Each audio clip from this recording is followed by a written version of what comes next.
So I just wanted to show real quick, there's a lot of different ways to check the the cables that run to your ground cables, your starter cables. I see this way too often where people are replacing starters, people are replacing batteries unnecessarily, and oftentimes it's a corrosion problem. There's corrosion on the starter motor itself, there's corrosion on the battery cables and the actual cable itself. So I just wanted to do a quick check on how I check the cables.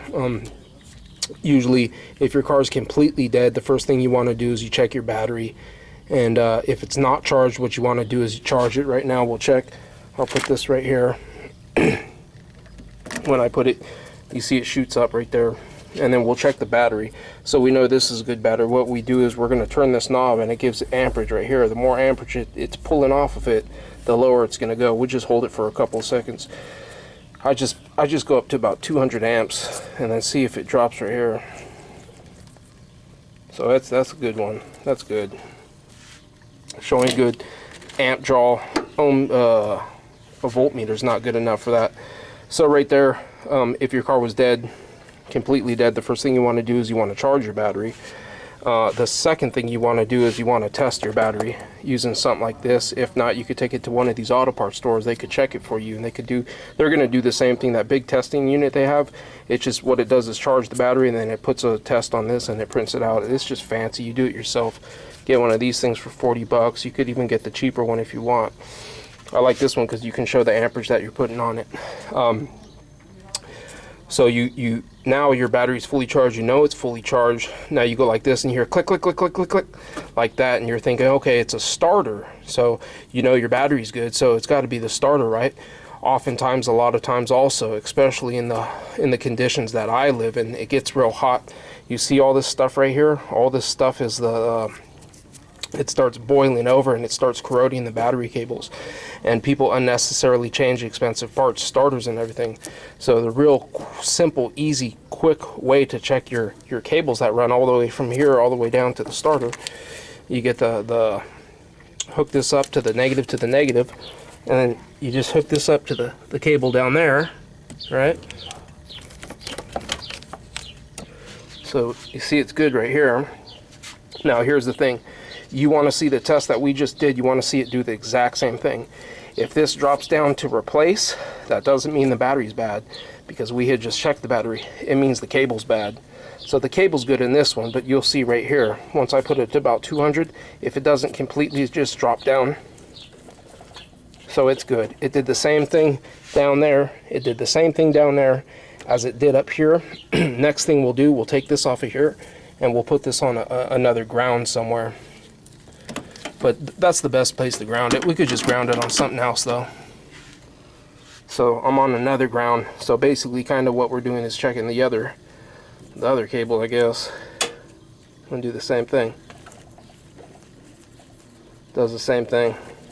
So you can tell the ground wasn't as good.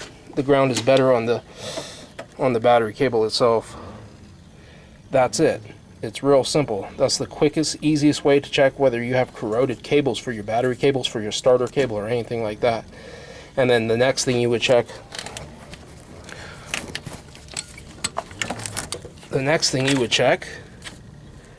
would just be that, well, if it's clicking, click, click, click, click, then you could be sure you're probably getting a signal. That's just the power that activates the solenoid.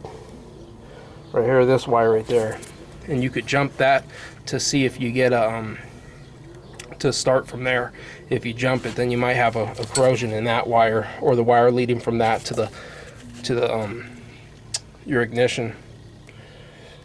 So oftentimes though, especially when you see type of stuff like this, it's corrosion, and I see it way too many times. That's why I'm making this video. I see it way too many times. People just replace a battery, and then after they replace the battery, then they replace the starter and it still doesn't start, and then they have to either tow it somewhere or have somebody come fix it. And oftentimes it's just because of this corrosion and stuff. And most of this stuff right here, this isn't really corrosion, but you'll see the nasty green buildup around the cables, and oftentimes you can't see it. It goes all the way into the insulation, and it causes problems. And you'll go click, click, click, click, and the first thing people do, what do? They charge, you know, $75 battery. that don't fix it, even though the battery wasn't bad. Then they replace the starter, however much money that costs. That doesn't fix it, and they can't figure it out, and it's just a cable or a bad connection. So make sure you're doing that anytime your car don't start. Those are some of the simple checks you want to do. It's real simple. You just check the battery first. If it's not charged, give it a charge and then recheck it. With something like this, you could get one for $20 at Harbor Freight. But don't stop there though. Make sure you connect it to here and then connect it down to the starter, and then do the same thing, and you want to see the same exact results. If the results change from when you tested the battery to when you tested that cable, if it jumps down to replace, that means that cable's bad. That means you need to repair the damage, and don't just change parts. I see it way too often, people doing that type of stuff. So thanks for watching. Comment, rate, and subscribe.